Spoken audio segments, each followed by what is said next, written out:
नमस्कार। एक बार पुनः स्वागत है आप सभी लोगों का हमारे YouTube चैनल समृद्धि आईएएस में।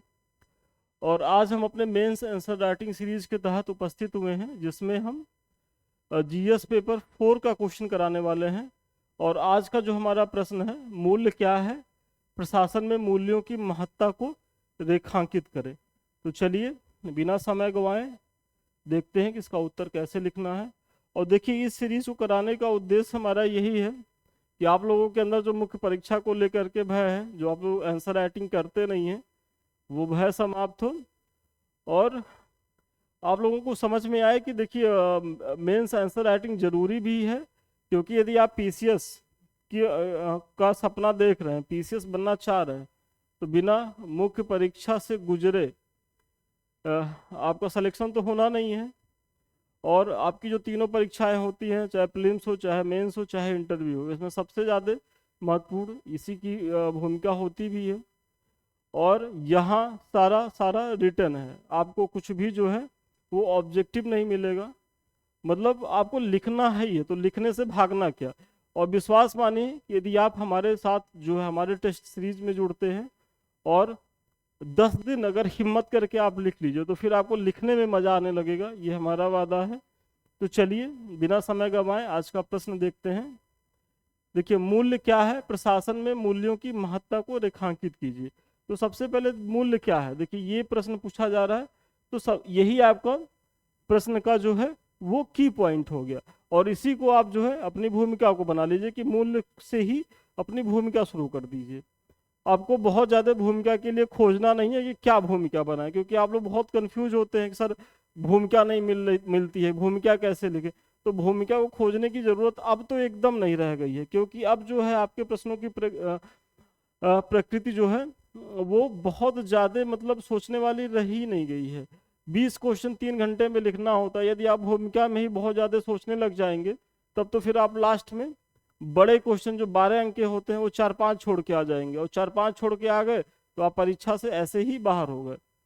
तो आप बता दीजिए कि मूल्य ऐसी मान्यताएं होती हैं जो व्यक्ति के दृष्टिकोण, कार्यों एवं व्यवहारों का मार्गदर्शन करते हैं। मतलब जो मूल्य होते हैं व्यक्ति के दृष्टिकोण, कार्यों एवं व्यवहारों का मार्गदर्शक होते हैं। यह हमें यह निर्धारित करने में मदद करते हैं कि हमारे लिए क्या महत्वपूर्ण है। ये जो मूल्य होते हैं, जो वैल्यूज होते हैं, वो हमें यह बताते हैं कि हमारे लिए क्या महत्वपूर्ण है। यह नियमों का ऐसा समूह होता है जो सही एवं गलत की पहचान करता है।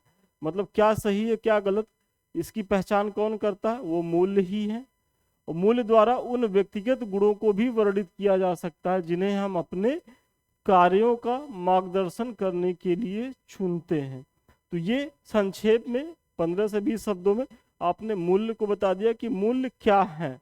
अब थोड़ा सा कुछ उदाहरण दे दीजिए, जैसे सत्यनिष्ठा, अखंडता, तटस्थता, निष्पक्षता, विश्वसनीयता, जवाबदेहिता, गोपनीयता आदि मूल्य प्रशासन के लिए महत्वपूर्ण होते हैं।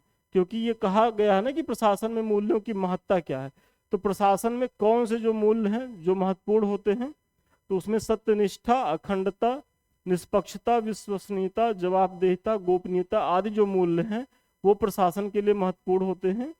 जो विधि के समक्ष समानता, समावेशिता एवं राष्ट्र निर्माण में व्यापक भागीदारी को सुनिश्चित करते हैं।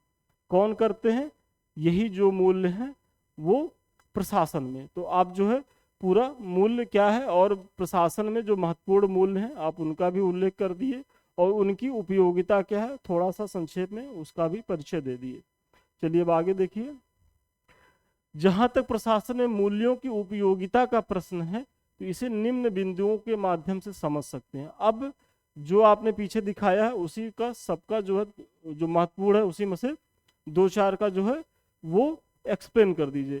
क्योंकि देखिए, अगर आप सब एक्सप्लेन करने जाएंगे तो आपको जो है, यदि ये 8 अंक का प्रश्न है तो आपको इसके लिए बहुत ज़्यादा समय तो खर्चा नहीं करना है, क्योंकि आपके अभी 19 क्वेश्चन बाकी हैं।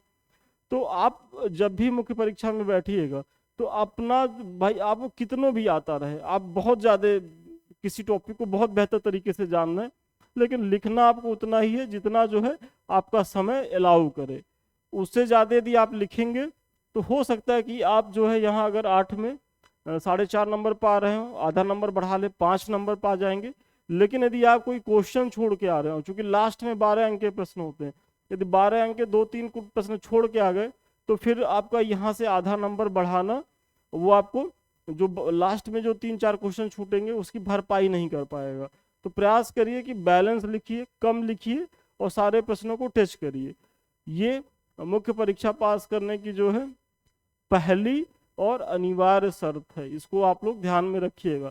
अभी हमारी बात भले हल्के में लग रही हो, लेकिन जब आप पहला मेंस लिखेंगे और विश्वास मानिए अगर इन सब चीज़ों को आप कंसीडर करके नहीं जाएंगे तो आप प्रश्न छोड़ के आएंगे, और जिस दिन आप प्रश्न छोड़ के आए आपका परीक्षा देने के बाद मॉरल इतना डाउन हो जाएगा, आपको लगेगा अरे यार हम तो जो है वो लड़ाई से ही बाहर हो गए, फिर आप संभाल नहीं पाएंगे अपने आप को।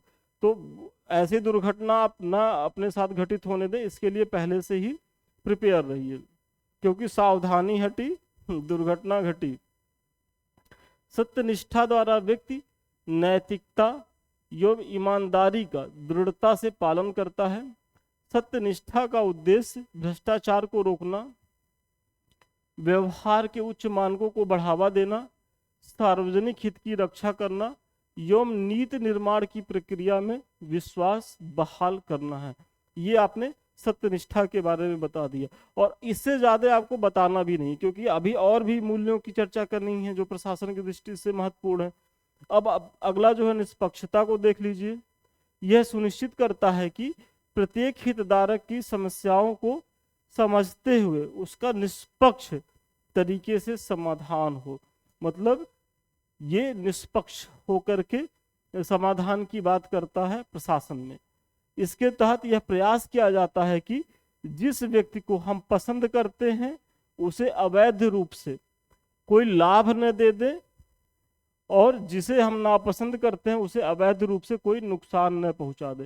क्योंकि सोचिए, आप अपने से उदाहरण लीजिए कि आप किसी तहसील में जो है वो एसडीएम है, और आपका कोई फ्रेंड आता है, चूंकि आपकी एकदम पक्की वाली मित्रता है, और जा करके उससे आप जो है वो आपसे कुछ काम कहता है, वो आप कहते हैं कि यार तुम्हारे लिए तो जान हाजिर है, और तुरंत जो है बिना सोचे विचारे उसके काम को आप कर देते हैं, जो काम एक तरीके से वो बहुत ज़्यादा सही नहीं रहता, वो गलत काम भी आपसे करवा लेता है।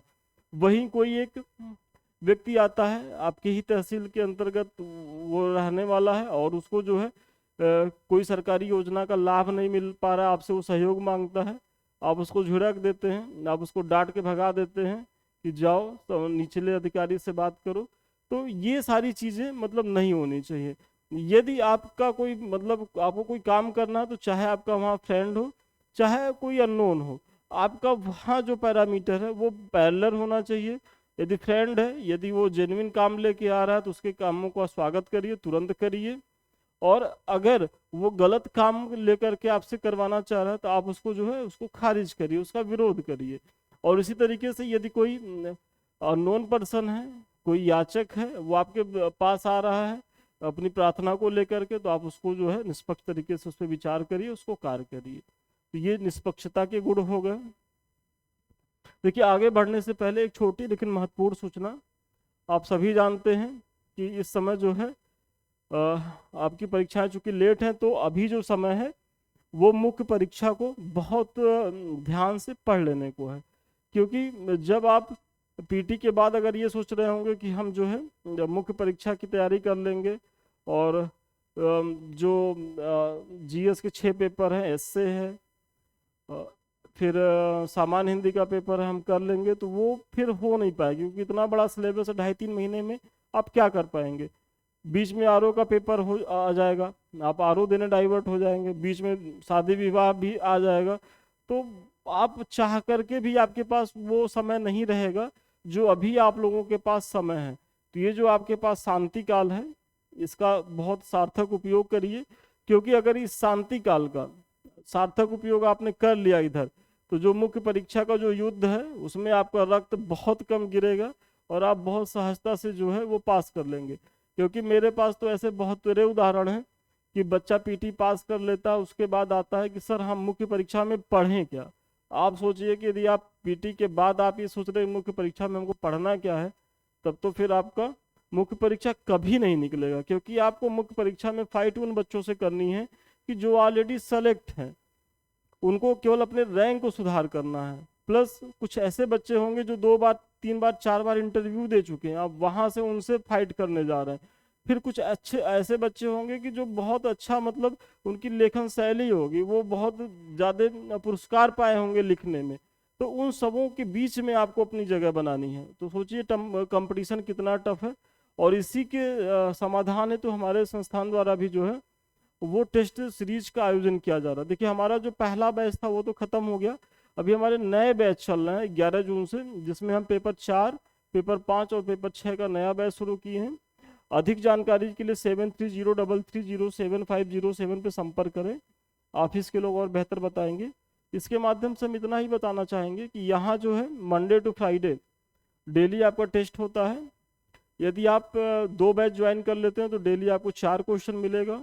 यदि 1 बैच ज्वाइन करते हैं तो डेली 2 क्वेश्चन मिलेगा। और ये क्वेश्चन जो है टॉपिक वाइज होंगे, जिसमें PYQ प्लस संभावित प्रश्न दोनों होंगे। साथ ही साथ आपका डेली जो है आप शाम को 5 बजे तक PDF में भेजेंगे, इसी तरीके से प्रॉपर वे में मार्किंग कर दी जाएगी। जैसे देखिए यहाँ सब हुआ है, ये सब मार्किंग किया गया। और चूंकि ये मेरे द्वारा ही मार्किंग की जाती है तो इसमें कहीं से मतलब जहाँ भी कोई गलती रहती तुरंत प्रॉपर में बताया जाता है। और इसके बाद जो है